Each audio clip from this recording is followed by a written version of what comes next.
Continuamos con las actividades del Congreso Internacional Inteligencia Artificial aplicada a las labores jurisprudenciales, a través de la mesa intitulada Prueba e Inteligencia Artificial, integrada por la doctora Gladys Fabiola Morales Ramírez, doctor Roberto Lara Chagoyán, doctora Sandra Gómora Juárez, doctor Franz Oberarts-Bajer, y modera este evento el Coordinador General de Compilación y Sistematización de Tesis del Poder Judicial del Estado de México, doctor Ricardo Sepúlveda Ignis, a quienes recibimos con un fuerte aplauso.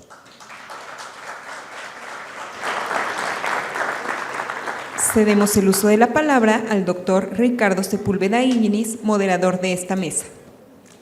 Muy buenas tardes a todas y a todos. Ahí está. Gracias. Muy buenas tardes a todas y a todos. Qué gusto estar aquí y dar continuidad a este extraordinario congreso, como suelen ser los que se organizan desde este Poder Judicial con la participación y el interés de ustedes. Y en esta ocasión, para hablar de un tema muy particular respecto a la inteligencia artificial, y es su vinculación con las labores jurisprudenciales. Como ustedes saben, también desde el Estado de México se está impulsando todo un nuevo sistema de jurisprudencia, entre otras cosas por la convicción que existe de la importancia de la jurisprudencia como una parte de la labor judicial que se hace también en el ámbito local. Y para ello hemos invitado a unos expositores y expositoras de lujo, absolutamente conocedoras y conocedores del tema, que ya los hemos tenido, por cierto, en otros congresos y en otras ocasiones. Por eso esto va a ser como continuar el diálogo que llevamos meses teniendo y que tanto nos ayuda el que nos ayuden con sus ideas y con sus propuestas. Me voy a permitir leer las semblanzas de nuestras expositoras y expositores, y lo voy a hacer en el orden en el que está prevista su participación.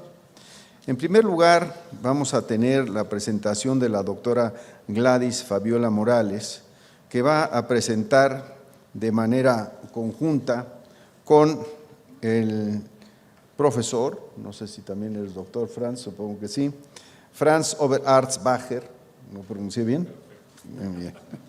Bien. En una particular presentación que lo harán, repito, de manera conjunta.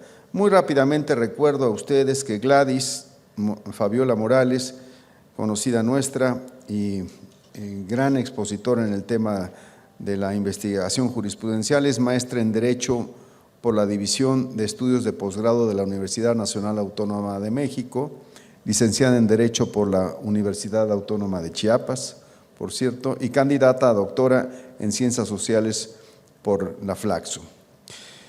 Actualmente es investigadora jurisprudencial en el Centro de Estudios Constitucionales de la Suprema Corte de Justicia de la Nación y, como digo, también es muy cercana, colaboradora y amiga de este Poder Judicial. Voy a tenerme que ahorrar tu presentación, Franz, porque no la tengo, pero eres muy bienvenido a este evento. En segundo lugar, también tendremos el gusto de escuchar al doctor Roberto Lara Chagoyán, que es también una persona de mucho prestigio en el ámbito judicial, que ha ocupado importantes cargos, y de manera muy sintética simplemente refiero que es doctor en Derecho por la Universidad de Alicante, y no voy a olvidar mencionar tu alma mater, la Universidad de Guanajuato.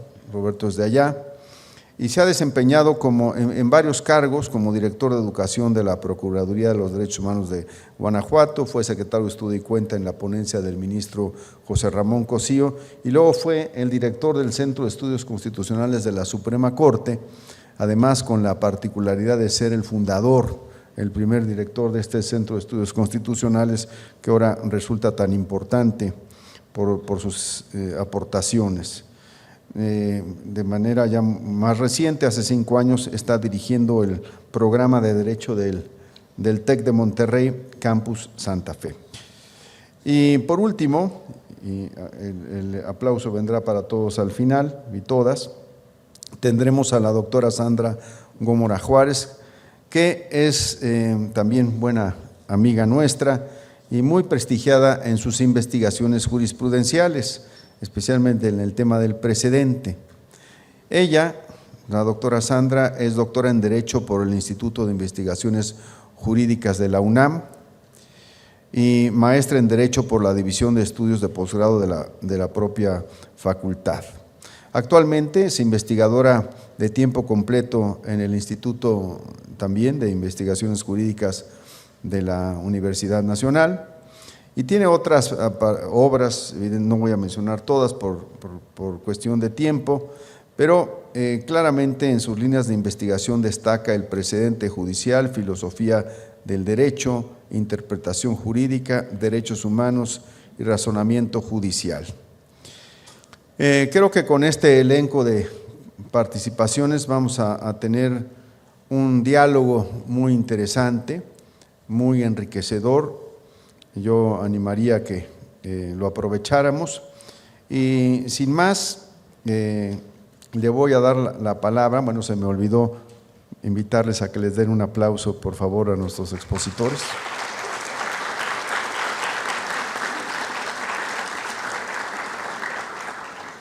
Y pasaría entonces, para aprovechar el tiempo, cediéndole la palabra a la doctora Gladys Morales y al doctor Franz. Muchas gracias y adelante. Muchas gracias al doctor Ricardo Sepúlveda y por supuesto al magistrado presidente Ricardo Sodi Cuéllar y a todas las autoridades que nos invitaron a formar parte de este evento tan interesante. Por supuesto es un gusto compartir la mesa con Roberto, con Sandra y con Franz y sobre todo, bueno, comienzo también por confesarles que al inicio, cuando recibí la invitación a participar en este congreso, me sentí como emocionada, pero también un poco atemorizada, porque sobre inteligencia artificial sé muy poco.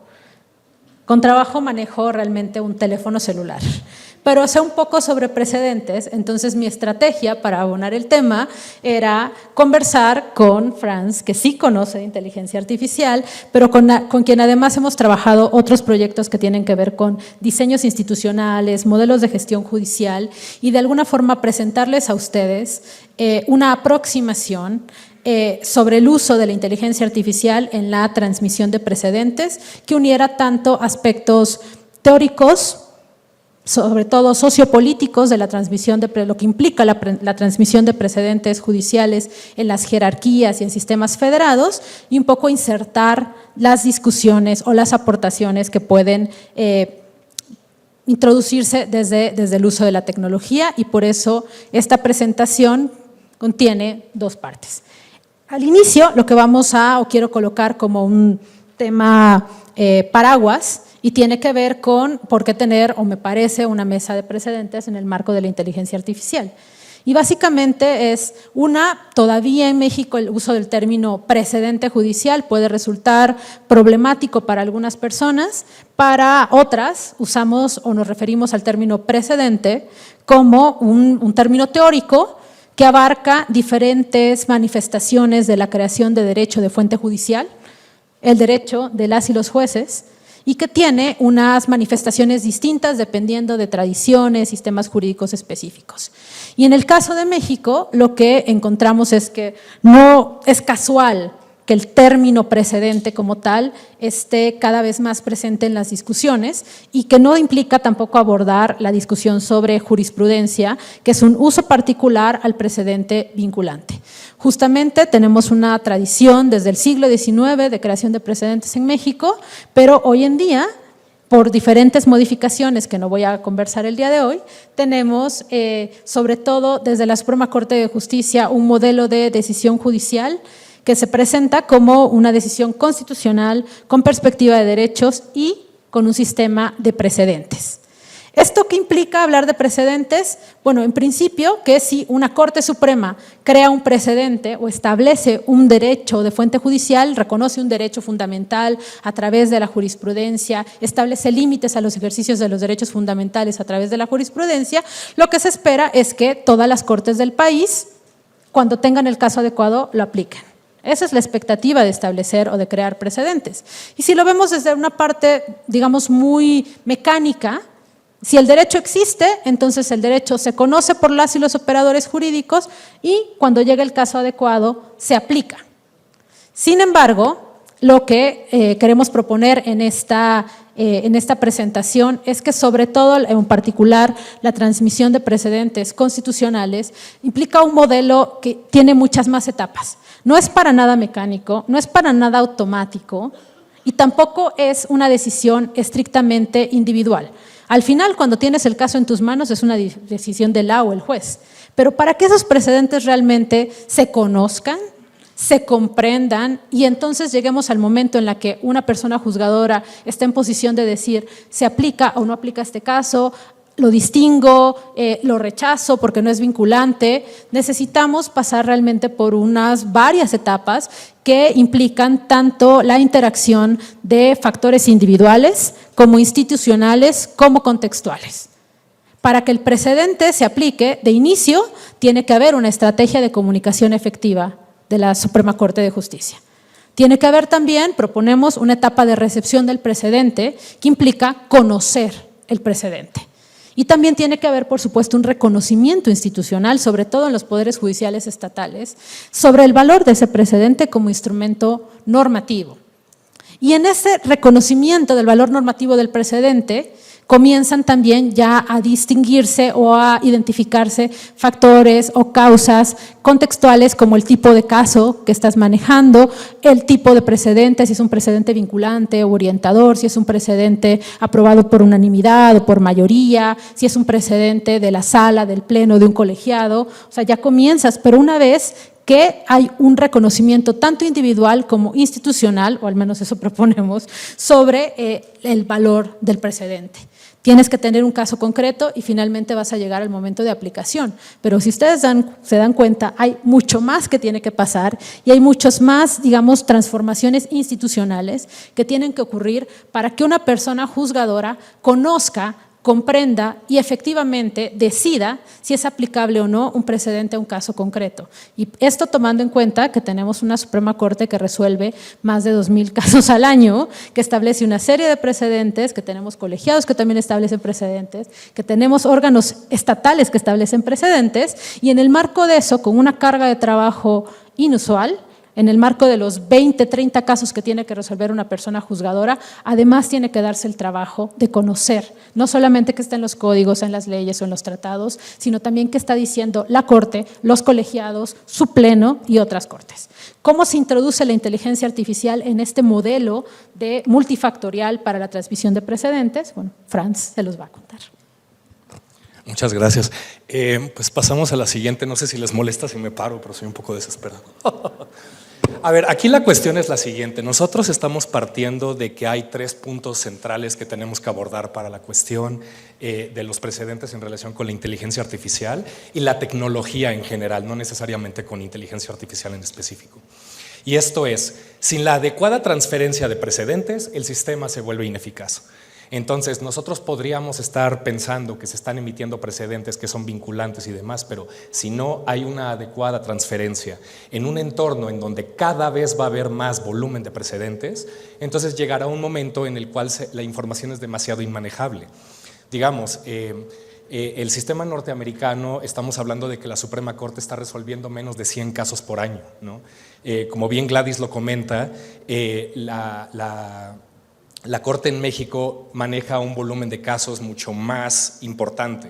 Entonces, la probabilidad de que se pierda la trazabilidad de todas las cuestiones en un tiempo no lejano es alta, ¿no? Entonces, necesitamos un modelo que vuelva al sistema eficaz. Punto número 2, si la transmisión de los precedentes es importante, vale también decir que es solo la punta del iceberg. Es decir, para que nosotros hablemos de transmisión, como Gladys antes lo ha mencionado, antes cosas tuvieron que haber pasado para llegar a esto, ¿no? Entonces, punto número 3, y esa es quizá nuestra hipótesis fundamental de trabajo, es pensar en los retos de transmisión desde una perspectiva de tecnología. Invita a pensar no solamente en cómo podría la inteligencia artificial o la tecnología en lo general ayudar, ¿no?, de forma muy puntual con tecnologías específicas, sino a, ahora que apenas está empezando el sistema, visualizar modelos un poco más integrales de gestión de asuntos, en donde podamos, digamos, hacer un análisis tanto cuantitativo como cualitativo de los asuntos. Pasemos a la siguiente. La ineficacia es problemática, ¿no?, y tiene que ser atendida porque puede generar una serie de problemas, ¿no? O sea, vamos desde una cuestión de inseguridad jurídica. ¿Qué es lo que pasa cuando por algún mal conocimiento o interpretación de un precedente o varios precedentes se inaplican estos precedentes obligatorios, ¿no? O sea, ¿qué pasa con cómo juega el principio de iura novit curia, igualdad ante la ley y demás? ¿Qué pasa, digamos, con lo que los justiciables pueden llegar a pensar que es, digamos, malas prácticas por parte de los juzgadores, que tal vez no es porque no quieran aplicar precedentes, sino es porque simplemente están sobrecargados de trabajo, lo cual nos lleva a un tema de problemas de capacidad institucional? Ya los tribunales tienen mucho que hacer como para tratar de, con los mismos recursos, tratar de mantenerse al día con los precedentes que se emiten constantemente. La tecnología aquí puede ayudar mucho. Punto número 2, la capacidad institucional. Punto número 3, las responsabilidades administrativas de los funcionarios. ¿Cómo se va a interpretar la responsabilidad administrativa de los funcionarios cuando están inaplicando jurisprudencia obligatoria, precedentes obligatorios por una mala interpretación o mal conocimiento? Ese es un debate que va a tener que también plantearse y es totalmente práctico, ¿no? Entonces, en este punto, la tecnología ha ayudado ya. Obviamente tenemos sistemas básicos de publicación de sentencias, generación de sistemas de tesis, relatorías de sentencias y pues claramente el Centro de Estudios Constitucionales de la Corte ha hecho un gran esfuerzo a partir de la creación de los cuadernos de jurisprudencia, tratando de sistematizar lo que la Corte ha dicho. La cuestión acá ¿es esto suficiente? Pues yo podría decir, creo que aquí estamos de acuerdo en este equipo, que no es suficiente, porque estamos hablando de que el derecho es vivo, está constantemente generándose nuevos precedentes y uno tiene que estar al día. Uno no puede estar invirtiendo todo su tiempo, digamos, para tratar de darle trazabilidad.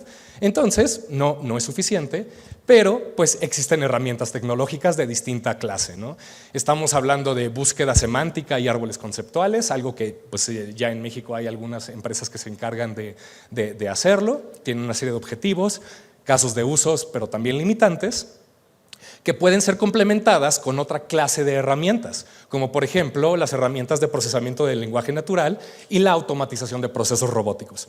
En este momento creo que no nos va a dar mucho tiempo de indagar en cada uno de estos elementos concretos, pero baste por ahora decir que cada uno de ellos, cada uno de este tipo de tecnologías ya existe, ¿no? Se puede usar, se puede entrenar.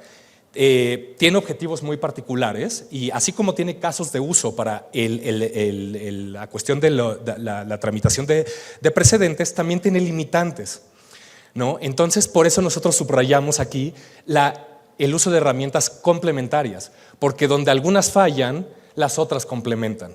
Entonces, digamos, aquí esto plantea un reto muy interesante de diseño de inteligencia artificial que conjunte distintas herramientas, ¿no?, para resolver en paquete ciertas cuestiones que van a volverse desafíos institucionales.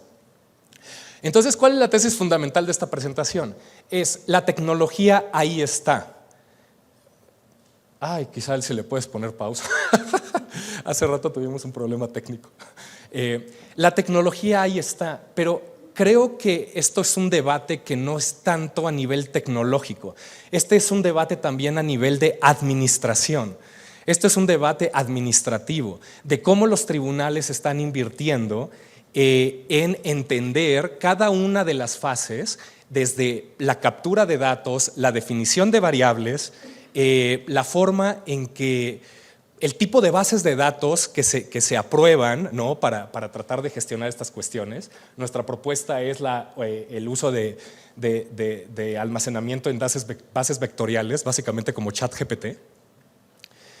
Un análisis y modelado que siga una lógica de reentrenamiento colaborativo, en donde cualitativamente estamos cargando metadatos para la gestión, pero también estamos entrenando modelos que nos permitan pronosticar cuáles son los precedentes que se van a poder usar dado cómo se están cargando ciertos datos en una sentencia, ¿no? Es increíble cómo la diapositiva más importante es la que no quiere estar presente. Es que se está haciendo la misteriosa, es impresionante. Y también pues tenemos un reto de visualización e interpretación. O sea, porque no solamente se trata de generar información, sino cómo la estamos visualizando y cómo la estamos presentando a efecto de que se pueda, ver claramente cómo los precedentes están evolucionando en el tiempo, ¿no? Cómo se relacionan, digamos, conceptualmente, en términos generales, términos específicos. Todo eso es una cuestión que tiene que ser analizada. Ahora, aquí hay un problema fundamental. Muchas veces hay una desconexión entre los ingenieros y los abogados y los estadísticos y los economistas y todas las personas que participan en el proceso de hacer esta clase de plataformas. Aquí la invitación es que no solamente tiene que haber colaboración interinstitucional, porque digamos, la Corte genera precedentes, ¿cómo los transmite a las otras instituciones? Ese es un reto, digamos, en un nivel.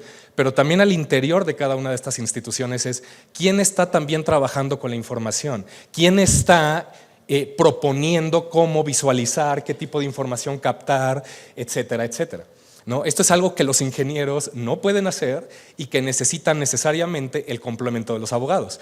El problema es que hay como un pique, ¿no?, entre los abogados, como que no quieren hablar el lenguaje de los abogados y viceversa, ¿no? Entonces, bueno, las posibilidades del modelo son bastantes. Se pueden hacer uso de tecnologías distintas para trabajar de forma conjunta a nivel interinstitucional y entre áreas dentro de un mismo tribunal. Se puede gestionar más eficazmente la gestión de los asuntos. Puede haber una visión de crecimiento progresivo del sistema, que no sea top-down, sino simplemente creación orgánica. Y incluso podemos generar después una plataforma en donde mientras uno va generando sus respectivas resoluciones como juez, ¿no?, el propio sistema te va sugiriendo, dado el tema que estás tratando y dado los metadatos que has cargado, pues una serie de recomendaciones de precedentes. Ya si los aceptas o no, esa es otra cuestión, ¿no? ¿Cuáles son las necesidades? Bueno, pues necesitamos tener una visión macro de los procesos. Esto no necesariamente se tiene. Esto tiene que ser tanto a nivel de tribunal de origen como los tribunales receptores. Tiene que haber una estandarización de escritos, secciones y variables críticas. Esto ustedes lo saben muy bien, ni siquiera el INEGI y ustedes luego se ponen de acuerdo, ¿no? Pero bueno, esa es otra cuestión, ese es un reto. Implementación de pilotos, esto no puede ser como de simplemente creo una plataforma y de repente como que pretendo que ya salga. Y pues es una capacitación constante en el uso de distintas herramientas tecnológicas. Entonces, bueno, perdón por la rapidez de mi presentación, pero el tiempo es corto. Entonces, muchas gracias. Si tienen algo que decirnos, ahí está nuestro correo. Y pues nada.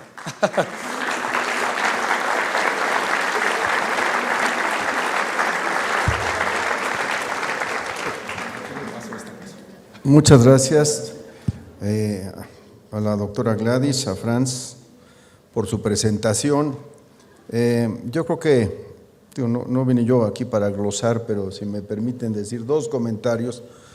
Yo creo que esta vinculación que ustedes presentan ya con una serie de propuestas, soluciones y modelos, pues es un reto que tenemos en todos los sistemas jurídicos, judiciales del mundo. Y me gustó mucho lo que dijo Gladys, que pues, puede haber precedentes, pero si no se conocen, pues prácticamente no existen. Y a lo que decías tú, Franz, sobre la pugna entre los ingenieros y los abogados, me vino a la cabeza una experiencia que fue cuando me tocó estar al frente del Semanario Judicial de la Federación. Buscábamos efectivamente una persona que tuviera la especialidad jurídica y el lenguaje y la familiaridad con lo tecnológico. Y he de decirles que nos costó trabajo. Terminamos haciendo un equipo, pero siempre faltaba como un poco más de conocimiento tecnológico sobre todo eso. Y yo lo diría simplemente también para animar a quienes son estudiantes de Derecho actualmente y a las universidades, que aquí hay muchas representadas, que tenemos que avanzar hacia ese modelo de educación jurídica en esta nueva etapa. Muchas gracias nuevamente. Y ahora le voy a dar la palabra a nuestro estimado amigo, al doctor Roberto Lara Chagoyán, para su presentación. Gracias, Roberto. Muchas gracias. Muy buenos días a todos y a todas. Agradezco la invitación, celebro la organización de este congreso en este lugar. No es la primera vez que me invitan y sé que el Poder Judicial del Estado de México se destaca por este tipo de eventos, ¿no? Saludo con especial cariño al presidente Sodi Cuéllar, que tiene la amabilidad de invitarnos frecuentemente. Además, estamos en la tierra de López Mateos y para mí es siempre un orgullo formar parte del Poder Judicial. Yo puedo decirles que la primera clase que yo di en mi vida como doctor fue aquí, en el Poder Judicial, cuando empezaba esta escuela hace más de 20 años. Voy a leer algunas partes de mi disertación, no por faltarles al respeto, sino porque el tiempo a mí se me va, si me enrollo. Entonces algunas partes las voy a leer porque lo tengo un poco medido y entonces me van a permitir ustedes leer. Hace más o menos 30 años en México se empezaba a hablar sobre argumentación jurídica casi con el mismo grado de incertidumbre como el que tenemos ahora con el tema de la inteligencia artificial aplicada al derecho. Y es que entonces la teoría de la argumentación no era algo que se enseñara en las universidades, sino que venía enlatado en seminarios, papers y libros de autores como McCormick, Alexi, Toulmin, Atienza o Fibeg, que en ese tiempo eran poco leídos en México, sobre todo porque no teníamos internet. Lo que llegaba en papel y por muy pocas coladeras universitarias. La UNAM, por supuesto, el ITAM, el Tribunal Electoral del Poder Judicial de la Federación y poco más en aquellos años. Con la inteligencia artificial, la información que tenemos es, por el contrario, desmesurada y de muy variable calidad. Contrariamente a lo que pasaba con la argumentación, ahora estamos inundados de autores, de papers, de lecturas, pero el gran problema que tenemos es identificar, no tenemos una regla de reconocimiento para ubicar las buenas lecturas, los buenos autores sobre este tema tan apasionante. Y todavía menos si lo conectamos con la argumentación jurídica, ¿no? Hoy estamos entonces ante la ineludible amalgama de estas dos disciplinas y la perplejidad se multiplica. Surgen de este modo preguntas genuinas e interesantes, pero también disparates y desviaciones que no merecen nuestra atención. Ejemplos de las primeras, de las preguntas buenas son: ¿el trabajo de un juez podrá ser sustituido por inteligencia artificial?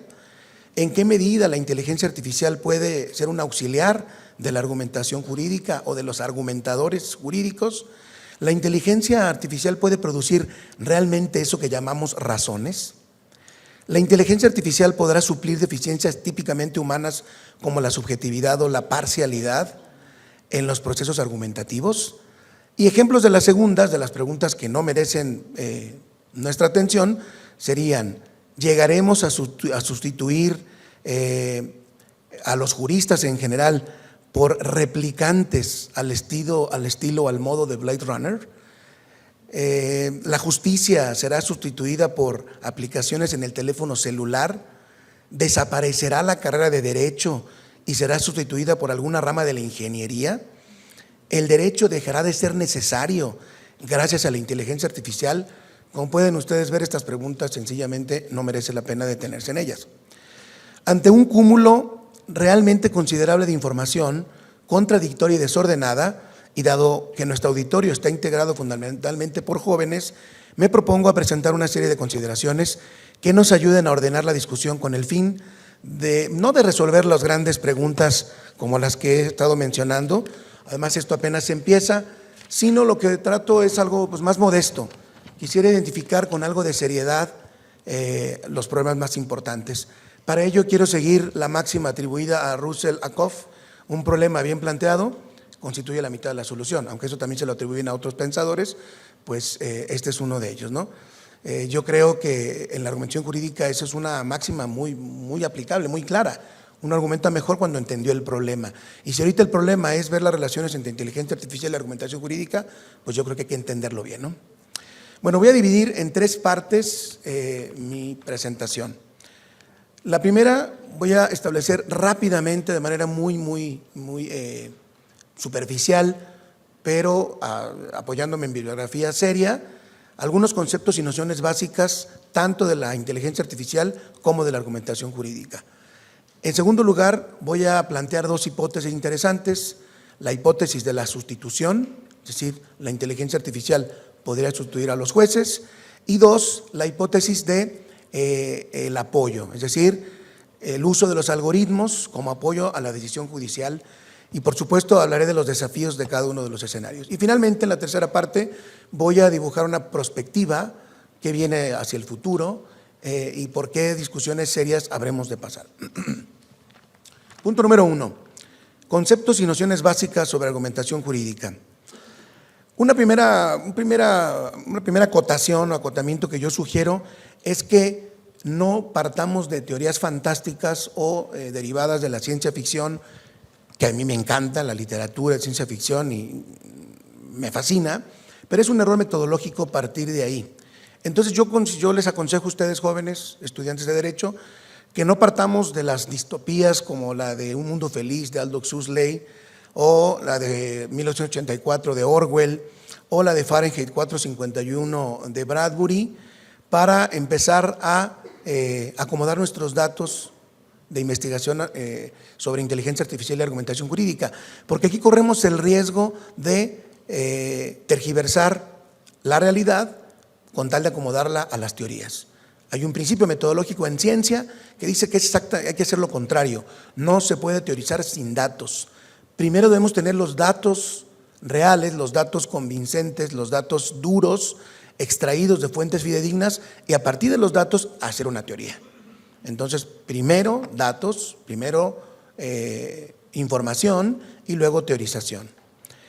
Estas obras de ciencia ficción, como las que me referí, ya ofrecen cierta teoría del mundo, pero esa es una teoría que tiene otros propósitos, más lúdicos, más de ensueño, más relacionados con la literatura, que no digo que no es un buen auxiliar para estudiar Derecho, pero no debemos empezar por ahí desde mi punto de vista. Entonces, los 4 conceptos, hay muchos más, por supuesto, que voy a plantear sobre inteligencia artificial, son: ¿qué es la inteligencia artificial como concepto? ¿Qué son los algoritmos? ¿Qué es el machine learning? Y el big data. Y en cuanto a argumentación jurídica, voy a plantear básicamente el concepto de argumentación, decisión, explicación y justificación, derivados, por supuesto, del famoso contexto de descubrimiento y contexto de justificación. Vamos allá de manera muy rápida.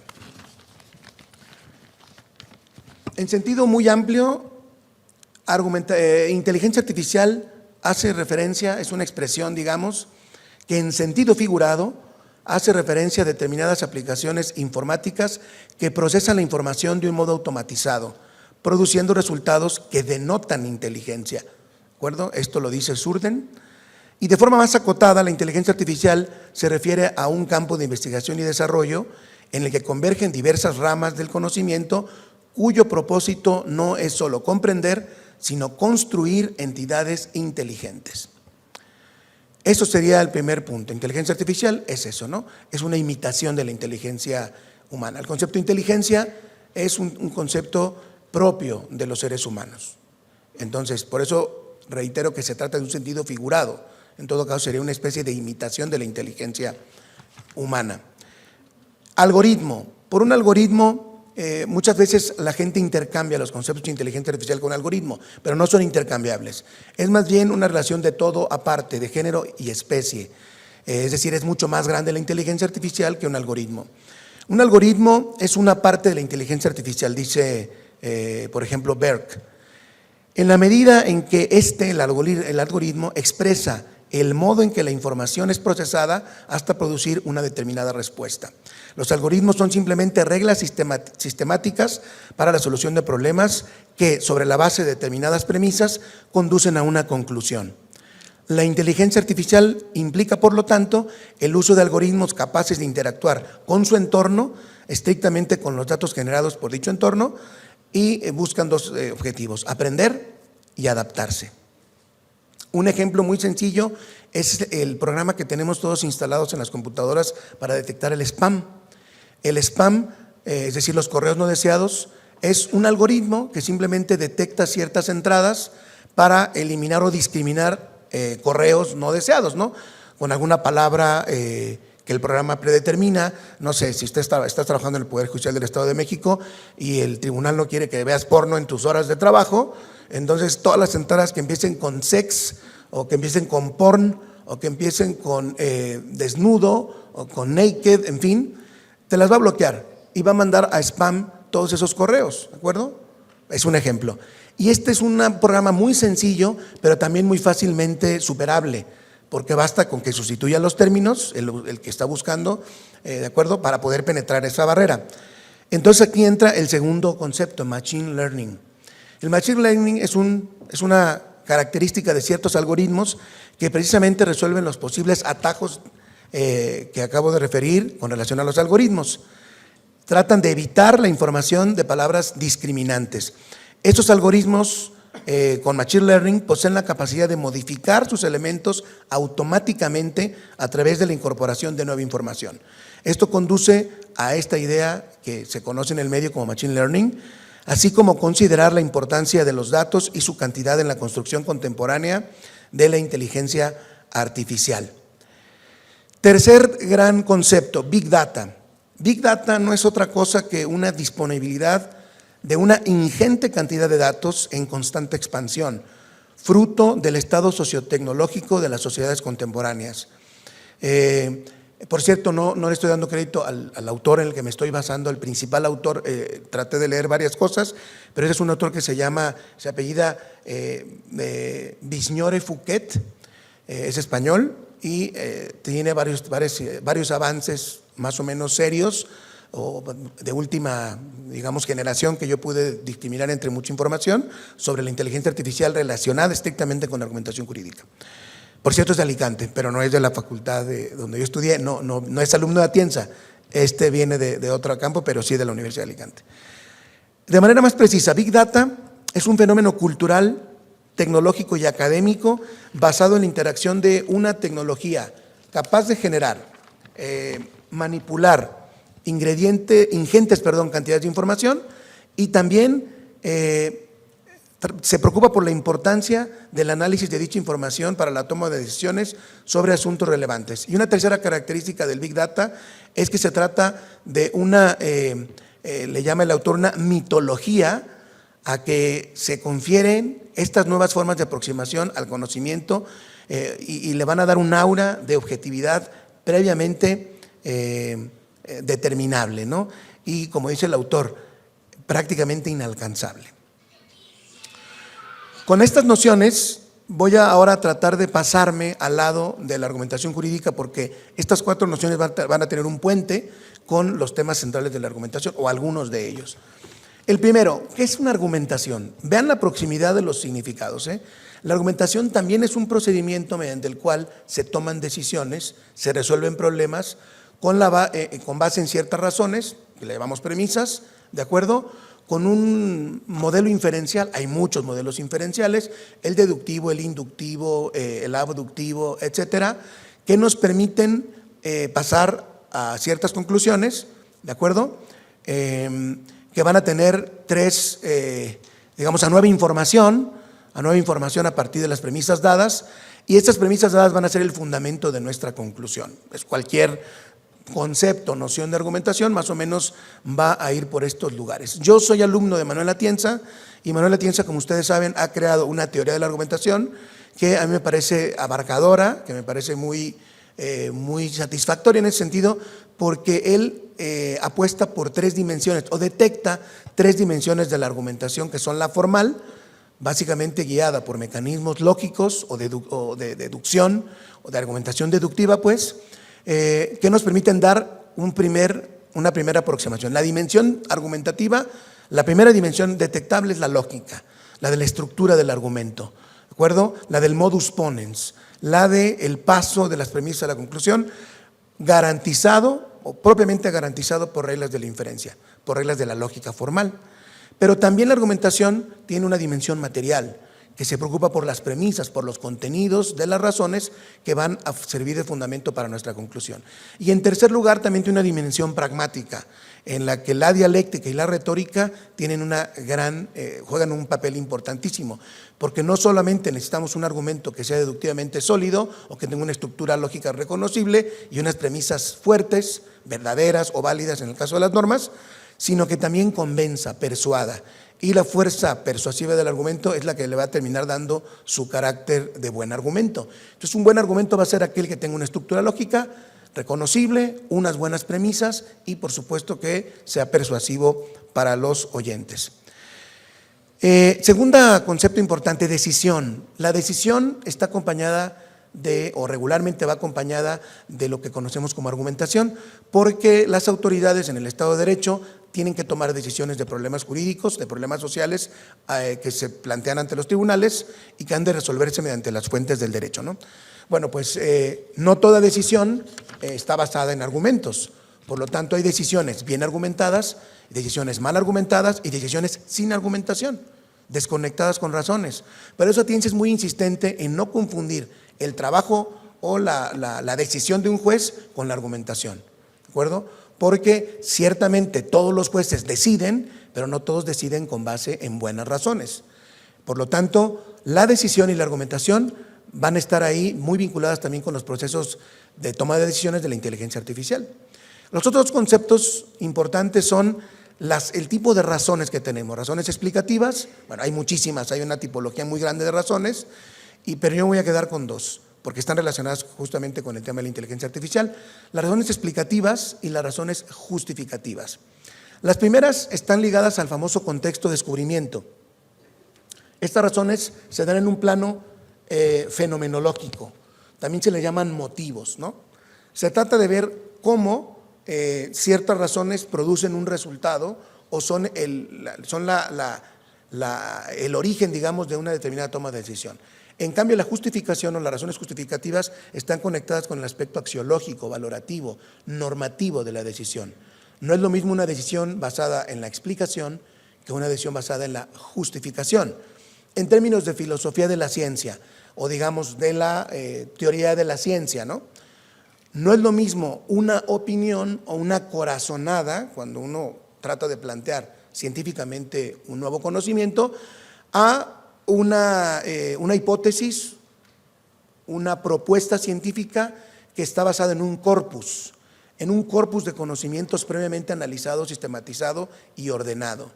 Las corazonadas que tomamos en la cafetería no es lo mismo que el producto de análisis de investigación que lleva largo tiempo a cargo de un científico. Lo mismo pasa con la argumentación jurídica. No es lo mismo que a mí se me ocurra decirle al ministro en la corte o al magistrado que es mi jefe que yo tengo la corazonada de que los agravios son infundados, a hacer un análisis de un corpus llamado jurisprudencia, precedentes, normas jurídicas, etcétera, para decirle, mira, de acuerdo con todo lo que hemos leído, con todo el conocimiento previo, un corpus, lo correcto de estas decisiones que se han fundado los agravios, o infundados o inoperantes, ¿de acuerdo? Hay una frase de Carlos Nino que resume estas dos formas de razonamiento. No me digas, lo sabía. La razón por la que Pedro mató a su esposa es que hablaba demasiado. Sin embargo, hablar demasiado no es una razón para matar a nadie. En el primer caso, razón significa razón explicativa. En el segundo caso significa razón justificativa. Bueno, vamos a las dos hipótesis rápidamente, una por cada minuto de los que me quedan. Voy a tratar de ser breve. La primera hipótesis es la de la sustitución. La inteligencia artificial podría sustituir o no a la actividad, digamos, del juez. Aquí yo tengo tres problemas que hay que plantear. El primer problema es que argumentar se deriva de la argumentación y la decisión que ya planteé. Se puede traducir en lo siguiente: la inteligencia artificial puede producir procedimientos sintácticos de toma de decisiones, pero no semánticos, como lo del spam. Es decir, la decisión que toma el programa para poder decidir si un agravio es inoperante, un agravio es infundado, dependería de una superregulación, una muy abundante conjunto de reglas de datos que necesita el algoritmo para discriminar prácticamente sin temor a equivocarse o sin ningún sesgo que un agravio es fundado o pertenece a una categoría o a otra, ¿de acuerdo? Por ejemplo, una decisión que toma la fotomulta. No sé si aquí en el Estado de México ya hay fotomultas, pero en México, en Ciudad de México tenemos años con las fotomultas. ¿Una fotomulta está decidiendo multarte? ¿Está decidiendo que cometiste una infracción de tránsito o no? Bueno, en un sentido muy laxo del asunto, sí. Efectivamente, estos pequeños programas deciden que alguien violó la ley de tránsito y que merece una multa. Es un proceso muy parecido a lo que hace un juez, ¿cierto? Pero tendría que ser así de normado, compañeros y compañeras, así de regulado, así de cerrado el algoritmo. Esto entonces nos lleva a pensar que el proceso, al menos hasta ahora, podría asemejarse mucho a toma de decisiones inteligentes, en sentido de inteligencia artificial, pero con una base muy regulada. Y entonces podríamos pensar que esto nos puede servir para resolver casos muy fáciles, o bueno, casos más que fáciles, casos que le llamamos en argumentación jurídica rutinarios, muy rutinarios, como lo de las multas. Y ahí hay que imaginarnos si esto puede pasar a los agravios, a los conceptos de violación, etcétera. Entonces, el primer problema que detectamos es que no es lo mismo una toma de decisión sintáctica que una forma de decisión semántica, es decir, que el programa de inteligencia artificial sepa por qué tomó esa razón, no solamente que la tomó, como en detección del spam, ¿no? El spam solamente te va a discriminar palabras y correos, pero una persona que discriminase bien qué concepto por significado o qué correo hay que desechar y qué correo no, eso ya no lo puede hacer hasta ahorita la inteligencia artificial. Está aprendiendo la máquina, el machine learning, pero sigue siendo sintáctico, ¿de acuerdo? Segundo problema, ¿puede la inteligencia artificial en ese sentido realmente producir razones?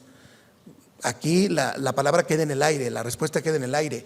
Si por razones entendemos razones explicativas, pues sí. Pero si nos ponemos a pedirle al programa de inteligencia artificial, al algoritmo, razones justificativas que dependan de una valoración axiológica, una valoración de valores constitucionales, de sesgos, pues los seres humanos ni siquiera nos ponemos de acuerdo. Imagínense lo que ocurre en la interpretación del derecho, en el origen del derecho, las fuentes y en la teoría de la validez, que son los tres grandes campos discutibles en la argumentación jurídica. No nos ponemos de acuerdo, autores, escuelas de pensamiento, naturalistas, positivistas, constitucionalistas, etcétera, sobre qué es interpretar, o si es originalista, etcétera, o sobre si tenemos una única respuesta correcta para cada caso. ¿Me explico? Los seres humanos no nos hemos puesto de acuerdo. ¿Cómo pretendemos entonces que un programa, un algoritmo lo haga en temas así de profundos y de complicados?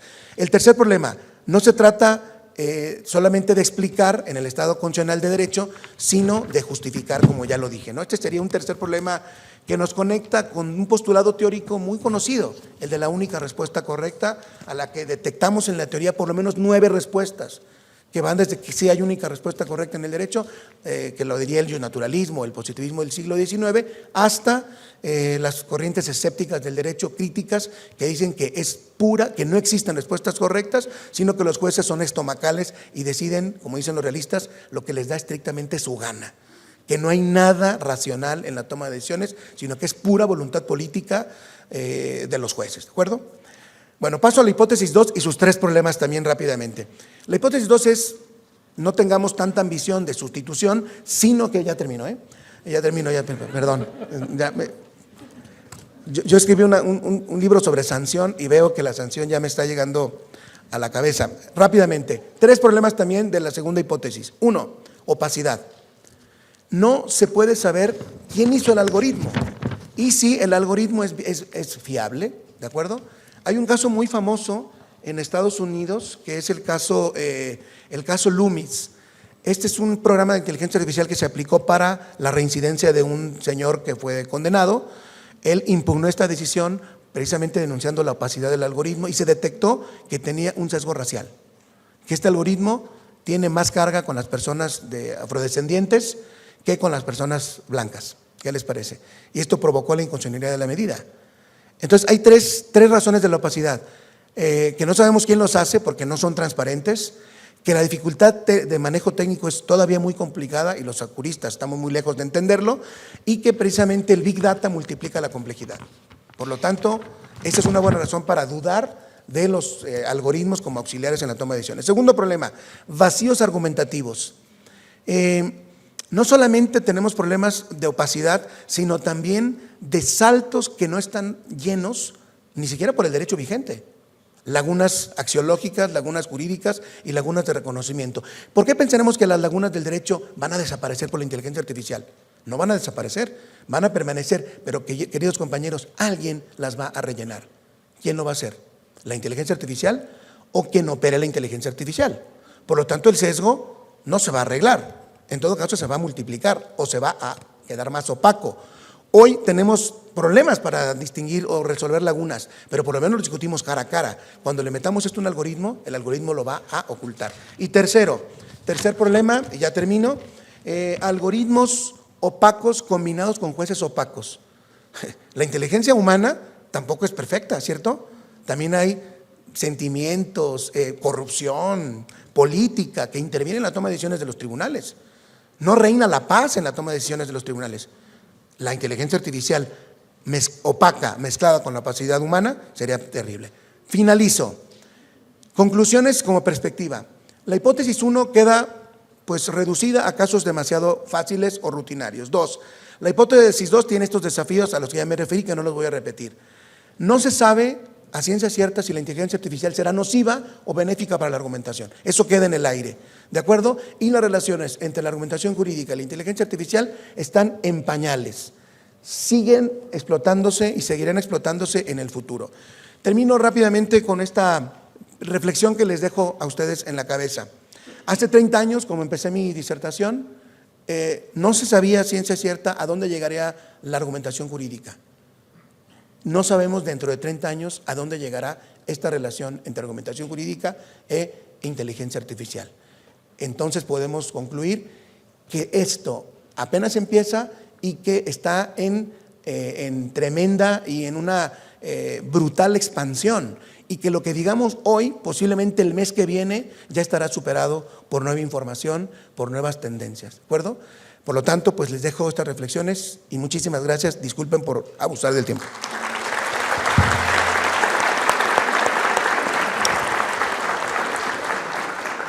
Muchas gracias al doctor Roberto Lara Chagoyán por su exposición apretada, por lo corto del tiempo, daría para muchas más reflexiones, pero creo que pocas veces he oído yo una presentación tan puntual sobre el vis a vis de la argumentación y la inteligencia artificial, con sus límites, con sus retos, con lo que hasta hoy hay, hasta dónde ha avanzado, y creo que eso pues resulta muy ilustrativo por un lado. Como buen académico has recorrido todo el tema, y muy benéfico también para el análisis que estamos haciendo en este congreso, ¿no? Realmente hasta dónde va a llegar, cuáles son sus límites, y también reconocer que hasta hoy pues tiene, digamos, un alcance, como decías tú, solamente sintáctico y no semántico. Habría que ver ¿Qué quiere decir eso exactamente? Muchas gracias, Roberto, espléndida exposición. A continuación, como última expositora, tendremos a nuestra querida amiga, la doctora Sandra Gómora, a quien le doy la palabra.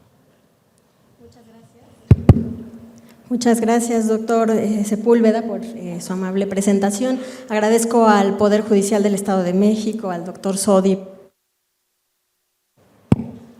por esta amable invitación,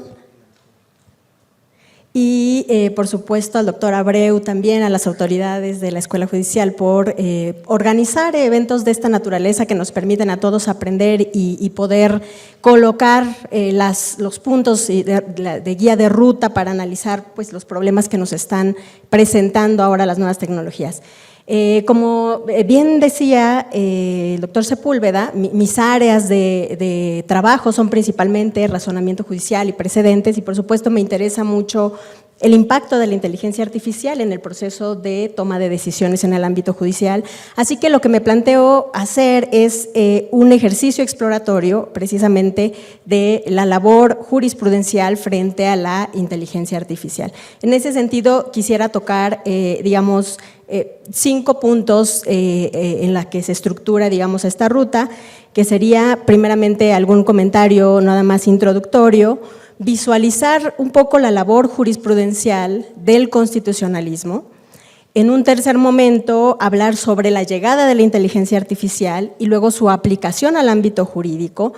Después, un poco centrarlo más hacia la labor jurisprudencial frente a la inteligencia artificial, pensando en las aplicaciones y los desafíos, específicamente pensando en la toma de decisiones judiciales y finalmente algunas reflexiones finales.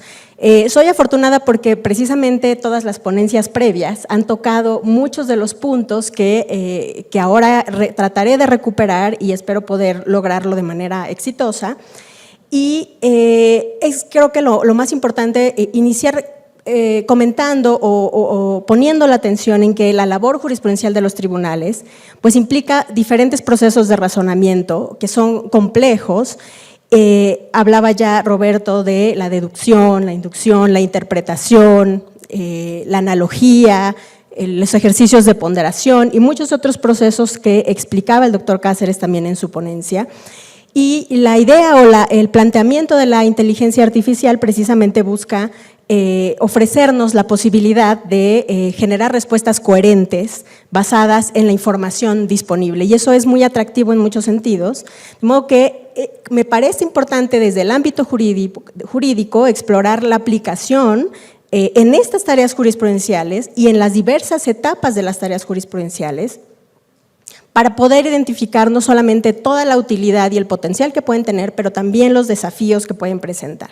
Y con esto paso a la labor jurisprudencial del constitucionalismo.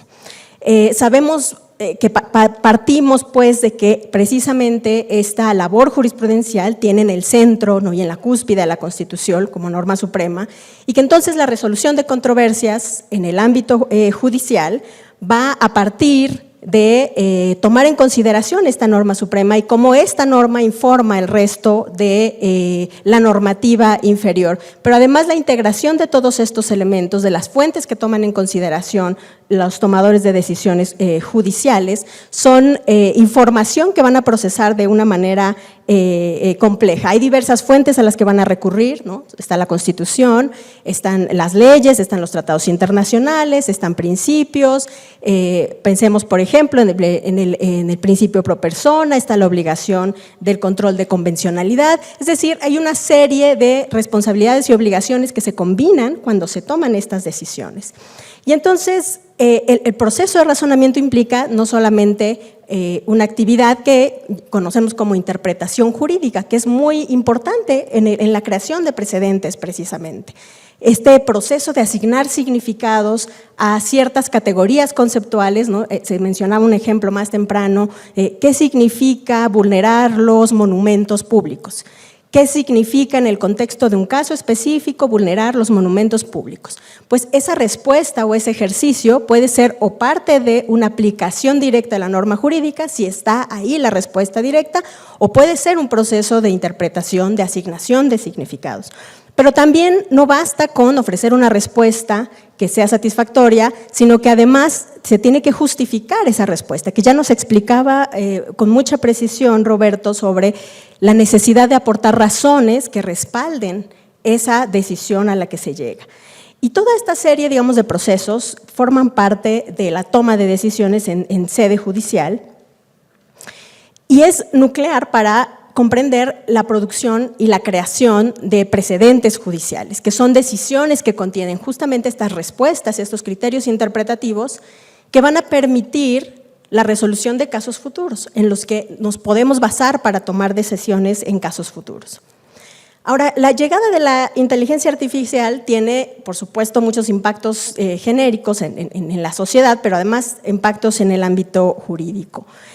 Es interesante ver cómo el origen del campo específicamente surgió en 1956 y la propuesta que viene claramente del ámbito de los científicos, los matemáticos, cómo hacer que las máquinas puedan utilizar lenguaje, generar abstracciones, conceptos, resolver problemas y llevar a cabo procesos que generalmente estaban reservados a los humanos.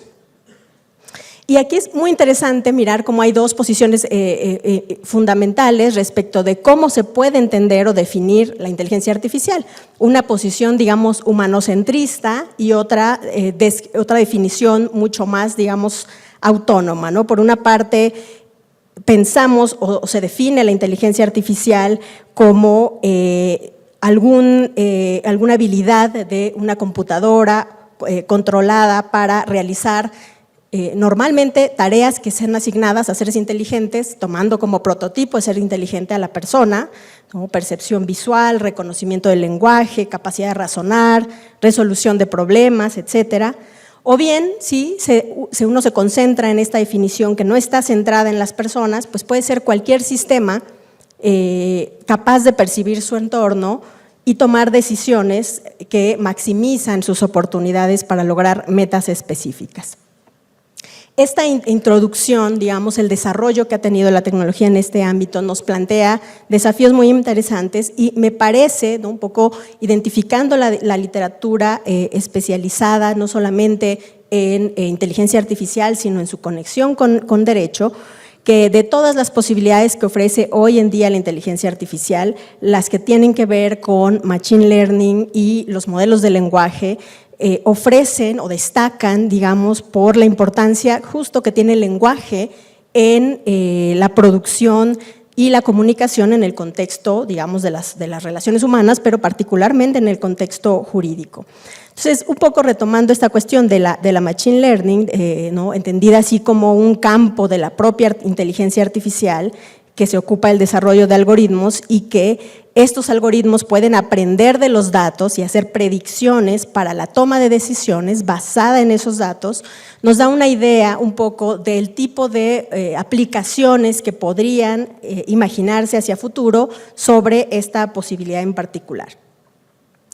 En el caso concreto también de la labor, digamos, jurisprudencial, se ha propuesto también la importancia de dividir, ¿no?, un poco el enfoque en el que nos situemos para mirar las herramientas tecnológicas de inteligencia artificial que están aplicadas, ya sea a los grupos de usuarios que son practicantes del derecho, a los administradores del derecho o a los usuarios del derecho.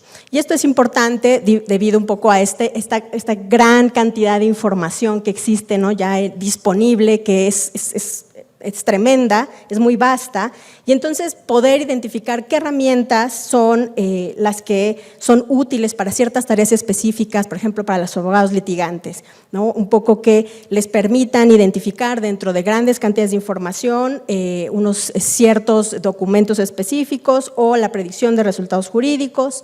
Para los administradores del derecho, pensado más bien para las autoridades en sus tres ramas de gobiernos, pensando en el Poder Judicial, en el Poder Legislativo, en el Poder Ejecutivo, cómo es que este software puede apoyar las labores de gestión de sus tareas para optimizarlas en todo caso. Se mencionaban ya algunos ejemplos acá, el tema de la toma de decisiones o la ayuda en la toma de decisiones con los casos de reincidencia y algunas de las reincidencia criminal, y algunas de los desafíos que se presentan en ese ámbito.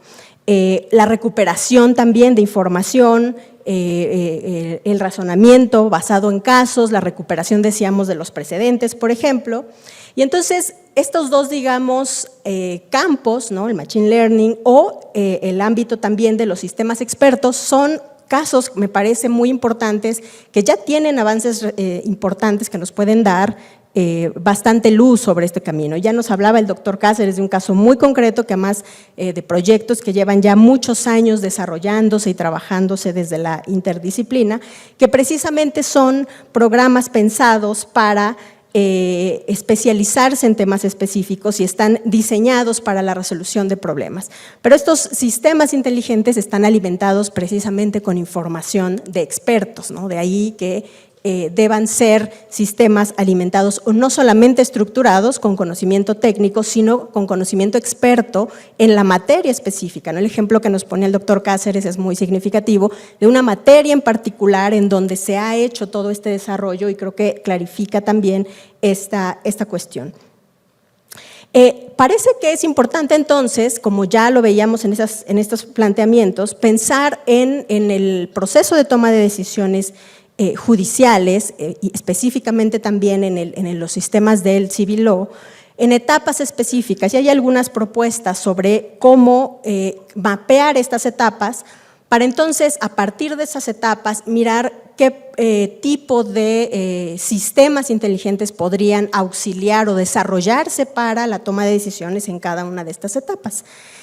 Una propuesta de Coleman es trazar 5 etapas específicas: la etapa de inventario, donde apenas la persona juzgadora determina cuáles son las cuestiones jurídicas a resolver, cuáles son las leyes disponibles, los precedentes, cuáles son los hechos, cuáles son las pruebas.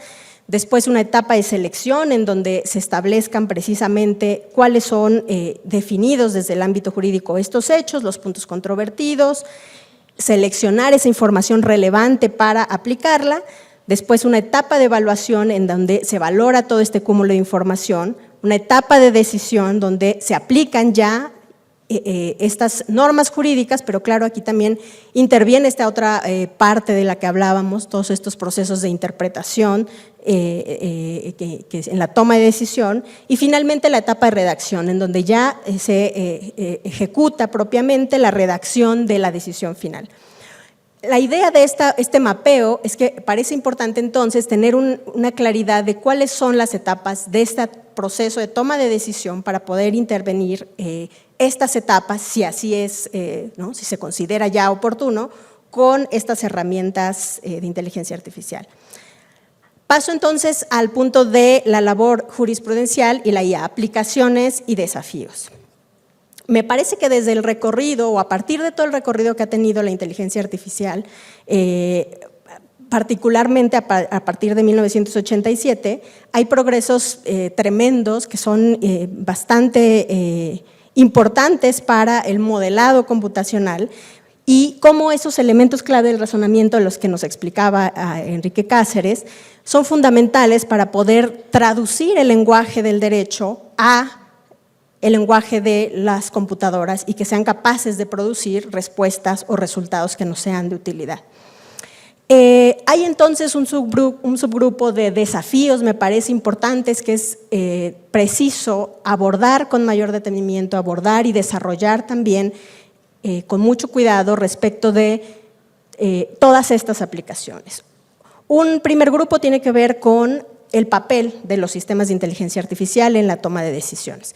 Como vimos en todas estas ponencias, pues los sistemas de inteligencia artificial trabajan con conjuntos de datos que son como la biblioteca de la cual se alimentan las predicciones de estos sistemas, cuando son sistemas basados en Machine Learning. Y entonces conviene, decíamos, estar conscientes de que habrá que orientar las decisiones que se tomen para la aplicación de estas tecnologías a cuáles de estas 5 etapas, o definir cuáles son estas etapas del proceso de toma de decisiones para saber cuál es la aplicación concreta. Y definir también qué tipo de expectativas tenemos respecto a estas herramientas, si es una tecnología de apoyo, si es una tecnología de sustitución de procesos o si es una tecnología absolutamente disruptiva que va a reemplazar diferentes procesos. Gracias. Finalmente, más bien, el siguiente punto es el diseño de los sistemas y la calidad de la información. Parece que nuevamente la selección de la información con la cual se integra la arquitectura del sistema, ¿no? Del que estemos hablando, pues va a permitir arribar a ciertas decisiones. Y entonces no basta que los sistemas sean diseñados por ingenieros especializados, sino que la información debe ser procurada, curada, contrastada con expertos en el campo jurídico, ¿no? Y hay como diferentes ejemplos de ejercicios que se han llevado a cabo. Y ahí parece que hay un desafío muy importante que ya mencionaba Franz, que precisamente el trabajo colaborativo de cómo traducir esto y cómo fusionar todos estos conocimientos va a ser fundamental. Un siguiente problema es el de los sesgos implícitos, que ya se comentó pues ampliamente, pero básicamente implica que si la toma de decisiones de estos sistemas automatizados se basa en información disponible y la información disponible claramente va a contener sesgos, se necesita hacer algún tipo de trabajo adicional que evite o que intente filtrar con mayor precisión estos sesgos que de otra manera serían reproducidos por el sistema, ¿no? Hay, digamos, varios también ejemplos importantes recientes de estudios en los que se ha detectado que a pesar de que se implementan filtros, estos filtros pueden ser burlados de formas distintas y que no necesariamente nos dan los resultados esperados. Pero bueno, este es un área que sigue desarrollándose, simplemente es colocar ahí la cuestión de lo que está sucediendo. Una siguiente cuestión son las limitaciones relativas a la discreción judicial. Por una parte están las voces que consideran que las decisiones van a ser más consistentes y más justas que la toma de decisiones ejecutada plenamente por personas. Y por otro lado está el grupo de personas que considera, de expertos, que las decisiones judiciales son procesos fundamentalmente diferentes al proceso de predicción con base en datos previos. Entonces, este proceso de razonamiento que implica, ya dijimos, varias operaciones abstractas y varias operaciones que correlacionan y asignan significados que no necesariamente nos llevan a una sola respuesta, como ya se decía, pues presenta desafíos importantes que hay que estudiar cuidadosamente para saber hacia dónde nos llevan. Dos puntos más, y es el problema de la transparencia, de la interpretabilidad y la trazabilidad, decíamos, del razonamiento, cómo se llega a la toma de decisiones y con base en qué procesos. Eso está todavía en desarrollo y va a ser fundamental porque de alguna manera también las decisiones deben poder ser cuestionables y poder ser analizables en todas sus etapas. Y entonces, si esto es susceptible de automatizarse en algún punto, pues tendríamos que conocer cada uno de estos procesos, como ya vimos ejemplos muy exitosos, ¿no? en esta misma conferencia. Y finalmente el problema de la deferencia, que es una situación que se produce cuando las decisiones automatizadas, mejoradas por inteligencia artificial, pues parecen preferibles o parecen mucho más neutrales, objetivas, y que esto puede tener también un impacto en la percepción y en la operatividad de la toma de decisiones reales, de personas reales, ¿no? La confianza desmedida también puede a lo mejor depositar demasiada confianza en los sistemas y dejar de llevar a cabo tareas que deberían ser llevadas todavía por las personas.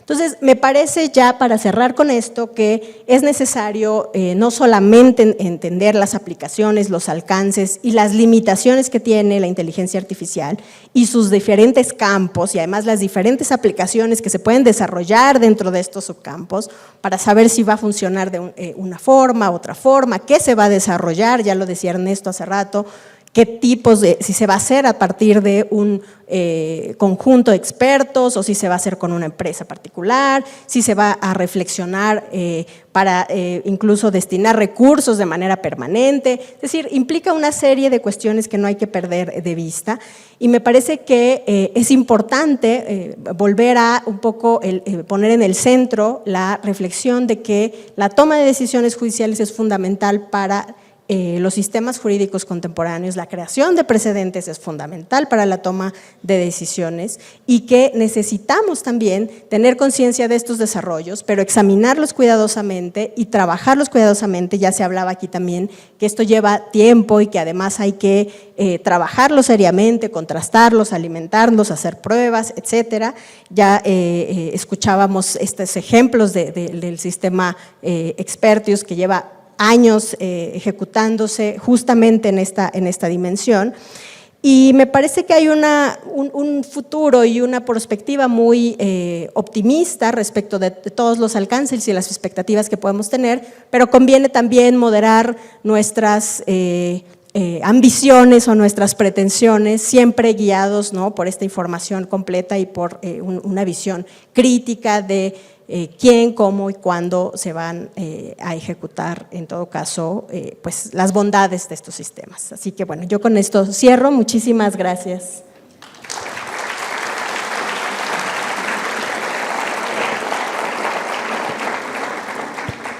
Muchas gracias a la doctora Sandra Gómora por su exposición, por su disertación sobre esta relación entre la práctica judicial, indirectamente la creación de precedentes y qué tanto puede servir la inteligencia artificial. Creo que es muy útil esto de dividir por etapas para ver exactamente en dónde y cómo puede intervenir esta inteligencia artificial en permanente evolución. Porque hablando de precedentes, efectivamente se podría aplicar igualmente a la argumentación, pero pues no todo precedente es un buen precedente, ¿no?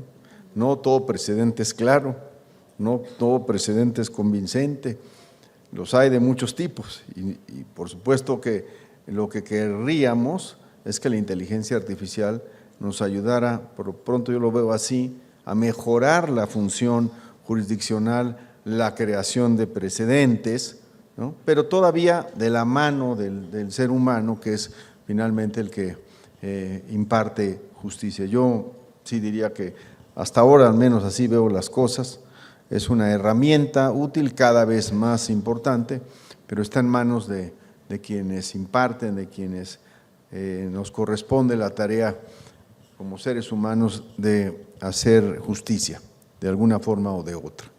Pues espléndida la mesa, yo tengo aquí la indicación de que está la otra mesa por empezar y es una pena que no pueda haber preguntas a los expositores, pero también me dicen que hay formas para mandarlas, para hacerlas llegar y que puedan ser también respondidas, porque eso es lo que finalmente interesa de estos eventos, el que pueda haber diálogo.